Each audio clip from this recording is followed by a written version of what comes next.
आज का बाइबल का वचन प्रवक्ता ग्रंथ अध्याय 2 वचन 1 से 11 और आज के सुसमाचार सन मार्कुस के अनुसार अध्याय 9 वचन 30 से 37। प्रवक्ता ग्रंथ अध्याय 2 वचन 1 से 11। पुत्र, यदि तुम प्रभु की सेवा करना चाहते हो तो विपत्ति का सामना करने को तैयार हो जाओ।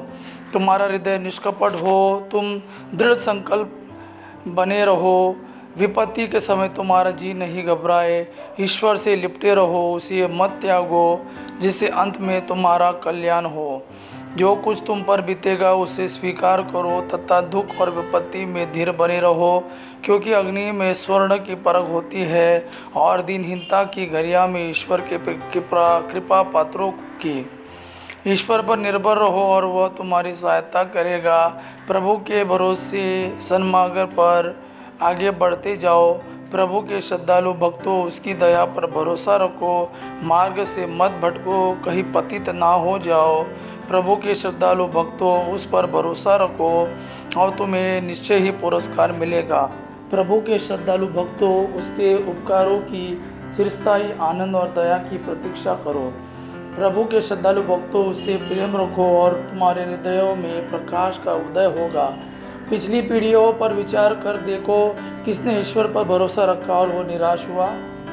आज का सुसमाचार सन मार्कुस के अनुसार अध्याय 9 वचन 30 से 37। वे वहाँ से चलकर गलीलिया पार कर रहे थे। ईसा नहीं चाहते थे कि किसी को इसका पता चले, क्योंकि वे अपने शिष्यों को शिक्षा दे रहे थे। ईसा ने उनसे कहा, मानव पुत्र मनुष्यों के हवाले कर दिया जाएगा। वे उसे मार डालेंगे और मार डाले जाने के बाद वह तीसरे दिन जी उठेगा।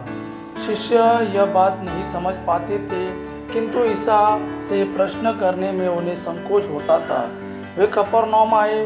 घर पहुंचकर ईसा ने शिष्यों से पूछा, तुम लोग रास्ते में किस विषय पर विवाद कर रहे थे?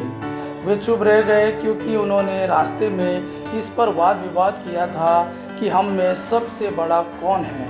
ईसा बैठ गए और 12 को बुलाकर उन्होंने उनसे कहा, जो पहला होना चाहता है वह सबसे पिछला और सबका सेवक बने। उन्होंने एक बालक को शिष्यों के बीच खड़ा कर दिया और उसे गले लगाकर उनसे कहा, जो मेरे नाम पर इन बालकों में से किसी एक का भी स्वागत करता है वो मेरा स्वागत करता है, और जो मेरा स्वागत करता है वो मेरा नहीं बल्कि उसका स्वागत करता है जिसने मुझे भेजा है। यह प्रभु का वाणी है। प्रभु को धन्यवाद। आबा पिता की महिमा और पुत्र यीशु का प्रेम आप पर सदा सर्वदा बना रहे। आमीन।